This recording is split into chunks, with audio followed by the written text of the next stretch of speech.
So, hello guys! Hello again. So, eto naman ngayon ang gagawin ko, no? Dahil na frustrated chef ako. May gagayahin na naman ako.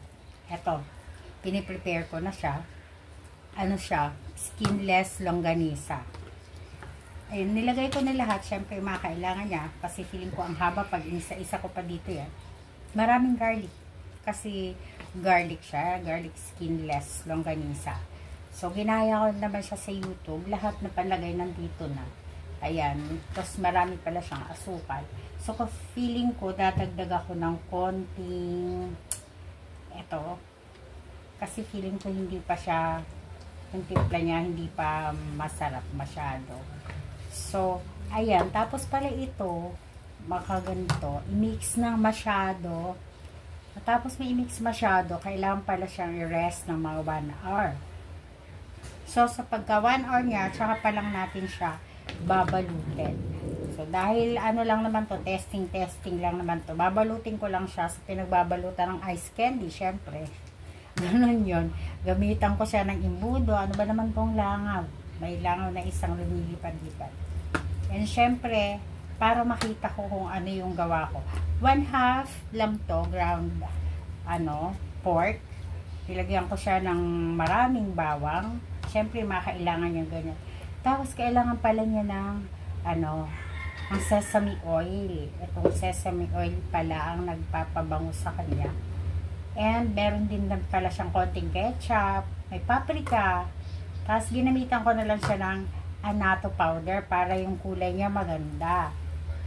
O, diba yung kamay ko sayaw ng sayaw dito. May nakikita ko isang langaw eh. So, ganun pala yun. Naano lang ako, na-curious lang ako, nakita ko sa YouTube, parang masarap. So, halip na bibili ako, bibili lang ako ng ground pork, tapos tinimplang ko siya ng sarili ko. Ganon. Tapos mamaya, babalutin ko siya, then meron kaming pang ulam ng pang unti-unti, diba? O, ganon lang kasimple yun, ganon talaga. So, mamaya, papakita ko sa inyo kung paano ko to balutin. Kasi, hindi pa siya pwede ngayon, okay? I-try na natin ang ating paggawa ng skinless longganisa. So, eto daw, no? Ay, hindi pala. Balutin ay, ito talian daw sa dulo muna. Pambalot sa ice candy. Para magmukha siyang longganisa. Kasi pag di mo tinali, magmumukha siyang ice candy. So, ayan. Tapos, papasok yung embudo. Ay, nako. Yan nga lang, medyo madiwarang gawin. Pero okay naman siya. Hindi siya nakakaalis siyang inip. Pag wala ka na masyadong gawa, diba? So, ayan siya.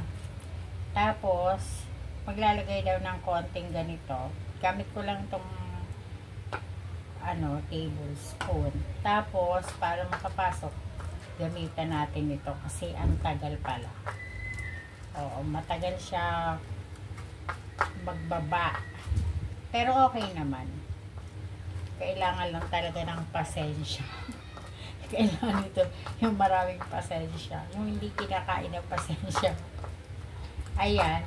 O, so, diba, ayan naman siya. Kaso, diba, medyo may hangin siyang sumasama. May hangin na papasok. So, kailangan pala, pag ganon, yan, dagdagan natin onti kasi feeling ko maiksi. Ayan. Diba? Okay na. Tapos daw, ganon. Medyo pindut-pindutin para mawala yung hangin. Ayan, wala na siya. Tapos ikutin lang, ganyan. Tapos, ayan, buhol ulit. Ay, nahulog. Buhol ulit. Tapos, may instant longganisa. Ayan, diba? O, putol. Putol. Ayan, nakabalot na ako ng 3. Tuntua ako sa kanya. O, pare-parehas ang size niya. O, ayan, para siyang paninda. O, diba, nakakatuwa siya. O, ganyan lang pala siya kasimple. Kaya lang medyo mahirap magbalot. Kasi siguro hindi ko pa siya sanay. Pag sanay siguro. Kasi, diba, yung mga gumagawa nitong pangtinda, meron talaga silang mga gamit na gano'n. Ito pang bahay lang. Siyempre, kailangan natin mag-isip ng paraan kung paano to gawin. Ganyan. O, ayan. O, ulit-ulit lang naman na ganyan. O, di ba nakakatawa? Nagprito na kami ng konti, tinikman na namin ng konti. Masarap naman, okay naman siya. So, ganyan lang siya, okay? So, ganyan, tapos na tayo. Hindi ko na lahat ipapakitang balutin sa inyo. Abutin tayo dito ng mga 2 taon. So, gano'n na lang ha. Next time ulit. Bye. Salamat.